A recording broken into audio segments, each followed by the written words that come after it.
Here, the fuel cost of a thermal power plant is given by Fi is equal to half AI into Pi square plus Bi into Pi plus Ci, where AI, Bi and Ci are the cost coefficients of this ith unit or ith generator or a unit.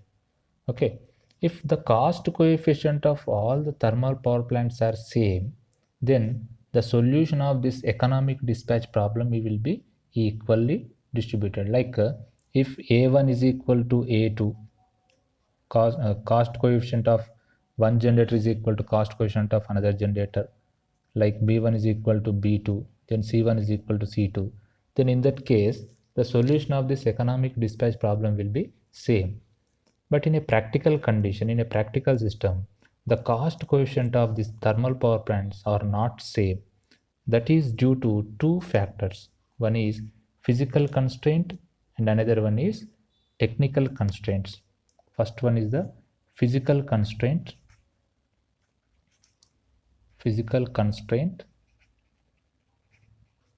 And second one is the technical constraints.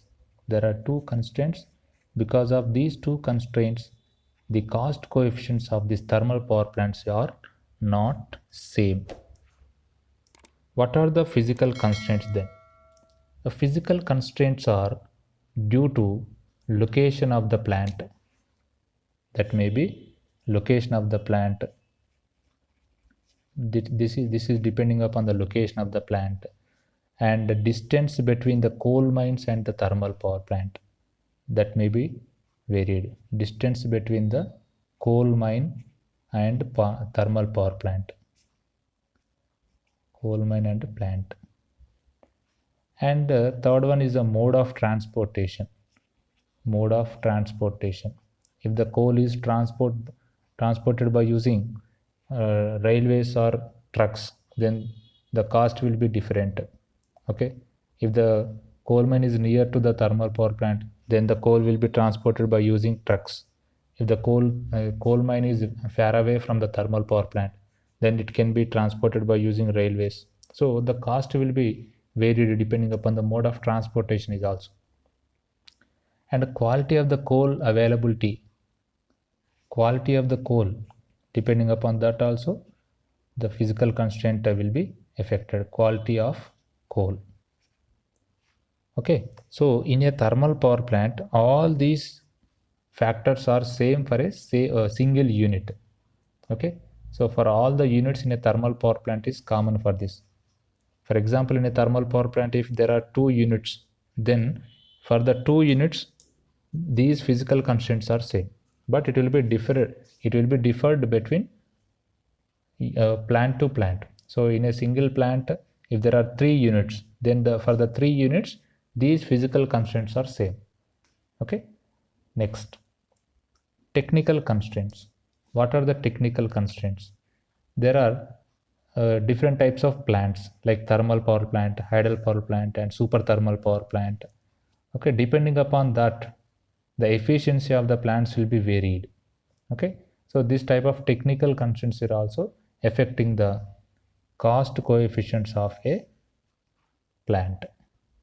Okay, for example, for a super thermal power plant, the efficiency will be better than the conventional thermal power plant or a old thermal power plant.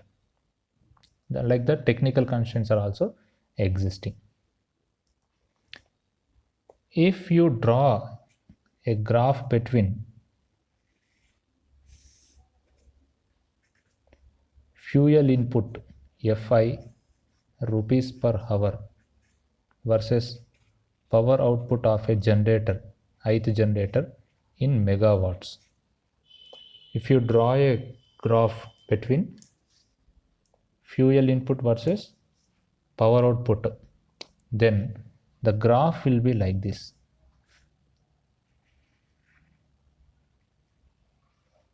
The graph will be like this. It is a non-linear curve. It is a non-linear curve, and these are the two limits. The ith generator limits.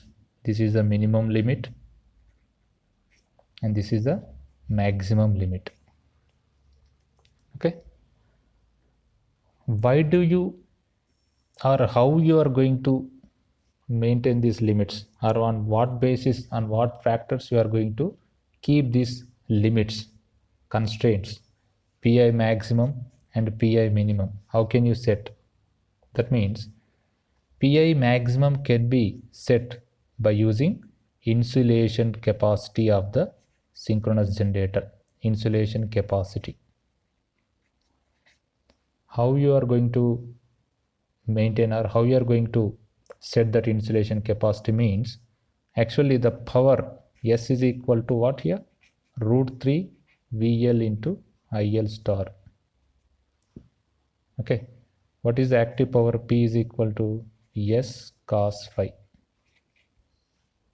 S cos phi. Or P is equal to root 3 VL IL cos pi. From this, IL can be written as P by root 3 VL cos pi. Okay. So for ideal conditions, you can take cos pi as 1, but generally we are going to take this as 0.95 lag. 0.95 lag. It's a constant, and this is also a constant value. Okay, anyway this is a constant. Then if you are crossing this pi maximum value, let us take, if you are crossing this value pi maximum, then ultimately load current is also varied, IL is also varying. Okay, so when IL is varied, then what happens? IL is varied, then I square or losses are going to be increased. What do you mean by I square or losses? Copper losses or heat losses. Heat of the generator will be increased. We can call it as a temperature rise in the generator. When the temperature is raised, then insulation will be damaged. Insulation of the generator will be damaged. So insulation will be set as per the rated voltage, root 3 times of the rated voltage. Then if you are crossing that value, then the insulation will be failed and the generator will be breakdown. So you should not limit this value. Hence you should keep your pi maximum. So you should not cross the value pi maximum. So that can be set by using insulation capacity of the synchronous generator. And how do you set this minimum value, pi minimum value? That is set by using boiler instability or thermodynamic constraints of the boiler. So generally the temperature of the boiler will be around 540 degrees centigrade, including the flue gas temperature. Okay, then if suddenly if you are switching off the boiler, or if the value of the limit, the pi minimum falls below this value, then this will be around less than 100 degrees centigrade. Okay, to turn it on, it will be taking around 6 to 8 hours, and there are around 150 to 200 checklist has to be made. 150 to 200 checklist has to be checked. So for a critical temperature of the boiler, if the critical temperature of the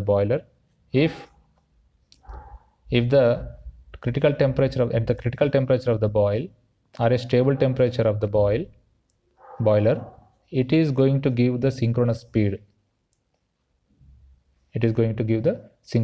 For example, at initial temperature of the boiler is, let us take Ts, then the boiler is giving the speed of the alternator is synchronous speed, or a rotor speed is synchronous speed.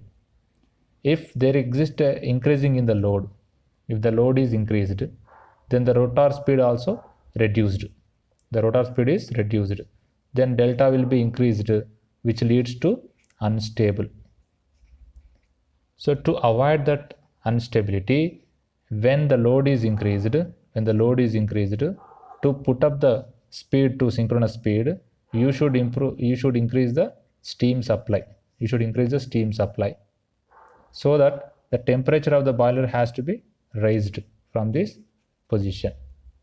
Okay, but it takes its own time to rise the temperature. Meanwhile, the generator becomes unstable. So the generator may become unstable. So instead of taking such long time, you should always maintain the boiler temperature to a particular critical temperature value. As long as you are maintaining the critical temperature in the boiler, you should supply certain input to the boiler, so that will be connected to the alternator. So as long as you are maintaining the critical temperature in the boiler, you will be getting certain amount of power. That power is called PI minimum power. Okay, so because of these two constraints, the curve between fuel input versus power output will be a non-linear curve having two constraints, PI minimum and PI maximum. Now, the incremental fuel cost of the thermal plant. So we know the fuel cost of the thermal plant, Fi is equal to half AI into Pi square plus Bi into Pi plus Ci in rupees per hour. Okay. Now, to get the incremental fuel cost, we should differentiate this fuel cost with respect to generation, Pi, dFi by dPi. So this will become like AI into Pi plus Bi, and it is a constant, hence we can ignore that. So this is called your incremental fuel cost, and the units of this one is rupees per megawatt hour. So this is an important question in the competitive examination. Incremental fuel cost curve units are rupees per megawatt hour. How you obtained this one means dFi, the Fi in the numerator, the units are rupees per hour. In the denominator, with respect to you are doing with generation, the units for the generator is megawatt. So it will become like rupees per megawatt hour. Okay, so it can be represented with IC, incremental fuel cost. IC is equal to AI into Pi plus Bi, rupees per megawatt hour. Okay, so incremental fuel cost curve. So if you draw this curve between power output Pi with respect to megawatts with respect to incremental fuel cost. In the previous curve, you have drawn between Fi versus Pi. Now in this graph, you are drawing between IC versus Pi. So this curve is like this. So this is also minimum limit, Pi minimum, and this is your maximum limit, Pi maximum. So this slope is nothing but here AI. Slope is AI. Okay. So this is related to cost curve and incremental fuel cost curve.